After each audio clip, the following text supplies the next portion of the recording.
नमस्कार, आप देख रहे हो बाडला एक्सप्रेस। मैं हूं दीपक बौद्ध। आपको बता दें कि मध्य प्रदेश, राजस्थान और छत्तीसगढ़ के चुनाव के बाद तेलंगाना में भी चुनाव हुआ था। हालांकि एक बड़े स्तर पर चुनाव माना जा रहा था। उसके बाद बहुजन समाज पार्टी की राष्ट्रीय अध्यक्ष बहन कुमारी मायावती जी ने जो मीटिंग बुलाई, उसमें एक अभी हाल ही में बड़ा बदलाव हो गया है।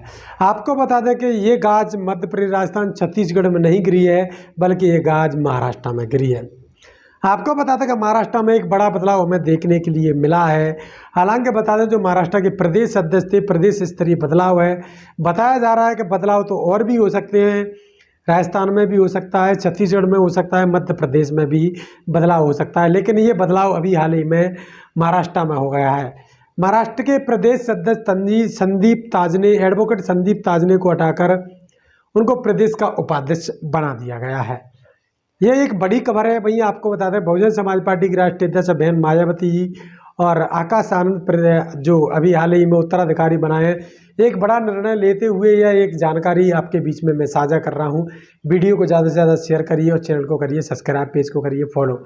आपको बता दें कि बहुजन समाज पार्टी ने इस बार, आप समझ सकते हैं, मध्य प्रदेश, राजस्थान, छत्तीसगढ़ में जहाँ जहाँ SC ST OBC माइनॉरिटीज के लगातार प्रदेश अध्यक्ष बनते रहते हैं, तो वहीं आपको बता दें इस बार महाराष्ट्र में एक बड़ा बदलाव देखने के लिए मिला है। महाराष्ट्र में इस बार प्रदेश के जो अध्यक्ष हैं, पहले प्रदेश के महासचिव थे एडवोकेट परमेश्वर गोड़ारे। एडवोकेट परमेश्वर गोड़ारे प्रदेश के महासचिव थे महाराष्ट्र में, और उनकी एक सक्रियता थी, वो लगातार प्रदेश में काम कर रहे थे। हालांकि उनका एक बड़ा आंदोलन भी था, इस आंदोलन में वो एक्टिव रहे थे, जो कि आदिवासियों का आंदोलन था, उसमें लगातार वो एक्टिव बने रहे हैं। तो इस प्रकार से आदिवासियों का पहला प्रदेश अध्यक्ष महाराष्ट्र में कह सकते हैं। और साथ ही साथ आदिवासी समाज के लिए एक बड़ी खबर है कि इस प्रकार से आदिवासी समाज को आज तक किसी ने प्रदेश अध्यक्ष, राष्ट्रीय पार्टी का कोई प्रदेश अध्यक्ष नहीं बन पाया है। तो राष्ट्रीय पार्टी का प्रदेश अध्यक्ष बनाना बहन जी ने एक बड़ा निर्णय लिया है। संदीप ताजने, जो कि पुराने प्रदेश अध्यक्ष थे, उनको हटा दिया गया है। पुराने प्रदेश अध्यक्ष को हटाकर प्रदेश का उपाध्यक्ष बनाया है। वहीं एडवोकेट परमेश्वर गोड़ारे को प्रदेश का अध्यक्ष बनाया गया है। क्या कुछ बदलाव देखने के लिए मिल रहे हैं? क्या राजस्थान, मध्य प्रदेश में भी यह बदलाव हो सकते हैं? सूत्रों की बात करें तो महाराष्ट्र में बदलाव बाद में होना था, लेकिन मध्य प्रदेश, छत्तीसगढ़, राजस्थान में बदलाव पहले होना था। इस बार पहले यहाँ पर हो गया, महाराष्ट्र में बदलाव देखने के लिए मिला। कई शिकायतों के बाद यह निर्णय बताया जा रहा है कि शिकायतों का दौर चल रहा था, इस कारण से प्रदेश में यह चेंज होने के लिए देखा गया है। वहीं आपको बता दें कि महाराष्ट्र के बाद अब गाज मध्य प्रदेश पर गिर सकती है। मध्य प्रदेश में मीटिंग है 24 तारीख को, उसके बाद राजस्थान में और छत्तीसगढ़ में भी मीटिंग होना है। अगले सप्ताह होने वाले रविवार, ये रविवार आ रहा है एक, अभी 2 दिन बाद, उसके बाद जो रविवार आएगा 24 तारीख को, उसके मध्य प्रदेश में एक मीटिंग है। उसमें एक बड़ा निर्णय देखने के लिए मिल सकता है। कहीं ना कहीं देखने के लिए बदलाव बहन कुमारी मायावती जी और राष्ट्रीय कोऑर्डिनेटर आकाश आनंद, जो कि बड़े बदलाव की ओर चल पड़े हैं, और मध्य प्रदेश, राजस्थान, छत्तीसगढ़ में भी बदलाव देखने के लिए मिल सकते हैं। आपको बता दें, एक बड़ी कार्रवाई है जो बहन कुमारी मायावती जी की जो सिटिंग प्रदेश अध्यक्ष, जहाँ पर चुनाव भी नहीं हुए हैं और वहाँ पर लोकसभा का चुनाव अभी आने वाले समय में होना है। प्रदेश अध्यक्ष जो संदीप ताजने, एडवोकेट संदीप ताजने को हटाकर एडवोकेट परमेश्वर गोड़ारे, जो कि ST से आते हैं, आदिवासी हैं, और जो प्रदेश के पहले महासचिव थे, उनको अभी हाल ही में प्रदेश अध्यक्ष बनाया गया है। कार्यशैली की अगर बात करें तो कार्यशैली अच्छी बता रहे हैं। लोगों का मानना है कि काम वो अच्छा करते हैं, उनके काम बहुत बड़े होते हैं, और उन्होंने अभी हाल ही में एक बड़ा जो आंदोलन था उसमें भी भाग लिया। तो अभी हाल ही में जो बदलाव की बयार चल रही है, क्या कुछ देखने के लिए मिलेगा? 2023 के चुनाव में जो करारी मात मिली है बहुजन समाज पार्टी की, क्या उससे सबक सीख रही है बहुजन समाज पार्टी? अगर बात करें तमाम उठापटकों के दौर की, तो दौर की बात करें तो अभी दिल्ली से तमाम लोगों के जो वीडियो हैं वो लगातार आ रहे हैं। आकाश आनंद जी को किस आधार पर प्रदेश का राष्ट्रीय कोऑर्डिनेटर को किस आधार पर उनको उत्तराधिकारी बनाया गया, उनके तमाम लोग लगातार वीडियो, चाहे वो राहुल नागपाल हों, चाहे अन्य जो हो, चाहे चंद्रशेखर की भीम आर्मी के लोग हों, ऐसे तमाम लोगों के लगातार आ रहे हैं। वहीं बात करें तो अखिलेश यादव ने भी इस पर प्रतिक्रिया दी थी। भारतीय जनता पार्टी से दूरी बनाकर रखते हैं, तो कहीं ना कहीं एक बसपा के लिए बड़ा निर्णय होगा। तो कहीं ना कहीं उनका भी एक तंज है बहन कुमारी मायावती जी के ऊपर, और बसपा पर यह आरोप भी है कि बसपा की जो राष्ट्रीय अध्यक्ष बहन कुमारी मायावती जी है, उनका क्या भारतीय जनता पार्टी से कोई संबंध था या उसके कोई किसी प्रकार की सहायता थी, तो देखने के लिए नहीं मिला। लेकिन अभी हाल ही में आपको बता दें कि एक बड़ा फोटो वायरल हो रहा है, जिसको आप समझ सकते हैं कि जो फोटो वायरल हो रहा है उसमें आप देख सकते हैं इस प्रकार से अखिलेश यादव जो बैठे हुए हैं भारतीय जनता पार्टी के बड़े बड़े नेताओं के साथ में, चाहे वो योगी जी हों या फिर मोदी जी हों, उनके साथ में बैठे हुए हैं। और वहाँ पर दिखाई दे रहा है स्पष्ट रूप से कि जो अखिलेश यादव हैं वो लगातार उनसे मुलाकात कर रहे हैं। तो देखने के लिए क्या मिलेगा 2023 के चुनाव के, 2024 का लोकसभा चुनाव है। उत्तर प्रदेश में गठबंधनों की प्रक्रियाएं जारी हो गई हैं। क्या गठबंधन किसके साथ होगा, क्या आरएलडी सपा और कांग्रेस का गठबंधन होगा, या भीम आर्मी भी इसमें कहीं अपना रोल निभाती हुई नजर आएगी। हालांकि बात करें भीम आर्मी की, तो भीम आर्मी राजस्थान में कोई अपना रोल नहीं निभा पाई है। बात करें तो व्यक्तिगत जो लोग थे वो कहीं ना कहीं चुनाव लड़े थे और पार्टी का इसमें कोई रोल नहीं है। बात करें तो कई सीटों पर जिनका पार्टी के जो पदाधिकारी लड़े थे, आज़ाद समाज पार्टी भी वहाँ पर राजस्थान के अंदर मात खाती हुई नजर आई।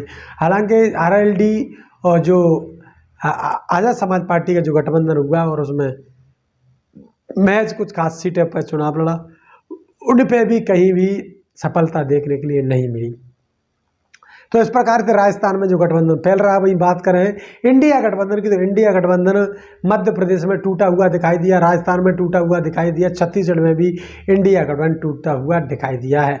वही बात करें मध्य प्रदेश की, तो मध्य प्रदेश में एक ही सीट पर समाजवादी भी लड़ी, आरएलडी भी लड़ी, लोकसभा और कांग्रेस भी लड़ी, और तमाम जो पार्टियाँ गठबंधन में शामिल हो रही थी वो सभी पार्टियाँ लड़ती हुई दिखाई दी। तो कहीं ना कहीं जो गठबंधन था वो टूटता हुआ नजर आया है। और अब क्या 2023 के लोकसभा चुनाव में बड़ा गठबंधन देखने के लिए मिल सकता है। बात करें तो पिछले गठबंधन की, जिस प्रकार से बहुजन समाज पार्टी और समाजवादी का गठबंधन हुआ था, उस गठबंधन से क्या सबक मिला है, वहीं बताया जा रहा है कि बहुजन समाज पार्टी इस बार समाजवादी पार्टी से गठबंधन कर भी सकती है, नहीं भी कर सकती। ना करने का कारण यह भी लगाया जा रहा है कि बहुजन समाज पार्टी की राष्ट्रीय अध्यक्षा बहन मायावती जी ने एक बात कही है कि जिस प्रकार से वोट ट्रांसफर नहीं होता है, इस बार हम उन्हीं से गठबंधन करेंगे जिनका vote transfer Bahujan Samaj party को हो पाएगा। अगर पिछली उसकी बात करें तो पिछले गठबंधन में बताया जा रहा है इस प्रकार से समाजवादी का जो वोटर है वो हिंदुज्म के नाम पर गुमराह होते हुआ नजर आया था, इसलिए वहाँ पर गठबंधन समाजवादी पार्टी से होना संभव दिखाई नहीं दे रहा है। वहीं बात करें आरएलडी, तो कुछ ही क्षेत्रों में अपना वर्चस्व रखती है, जो कि जाट क्षेत्रों में। हालांकि जाटों का ज़्यादा वर्चस्व नहीं है उत्तर प्रदेश के अंदर, लेकिन जो मथुरा क्षेत्र है उसमें कहीं ना कहीं वर्चस्व दिखाई देता है।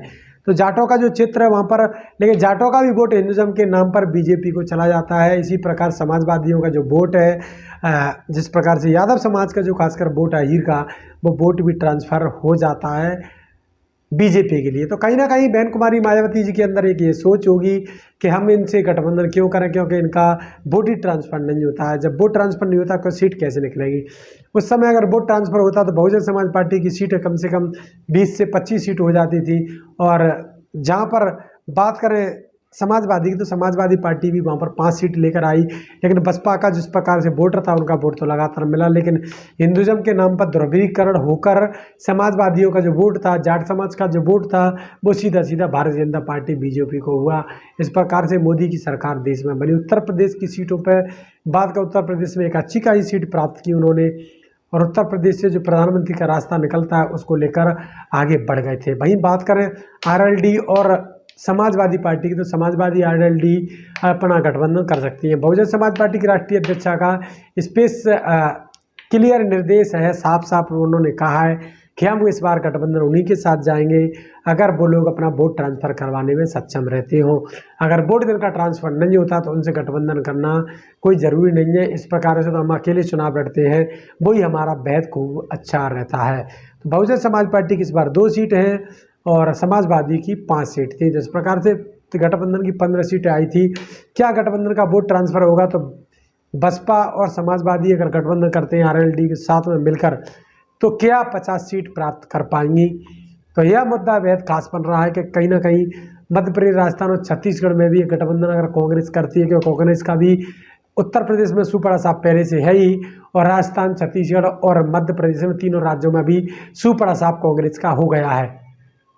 तो कहीं ना कहीं कांग्रेस इस बार गठबंधन बनाने की प्रयास कर सकती है। अगर प्रयास कर सकती है तो प्रधानमंत्री पद का दावेदार कौन होगा, यही बात मायने सामने आती है। इस पर कांग्रेस पार्टी किसी से गठबंधन करना नहीं चाहती है, क्योंकि प्रधानमंत्री सिर्फ कांग्रेस का हो ये भी कतई जरूरी नहीं है, क्योंकि कांग्रेस पार्टी भी लगातार कई वर्षों से शासन करती आ रही है। तो लगातार अगले वीडियो के लिए हमारे वीडियो में बने रहिए। अगले वीडियो हम आपको फिर मिलते हैं, तब तक देखते रहिए वार्डला एक्सप्रेस। मैं हूं दीपक बौद्ध, आप सभी का बहुत बहुत धन्यवाद।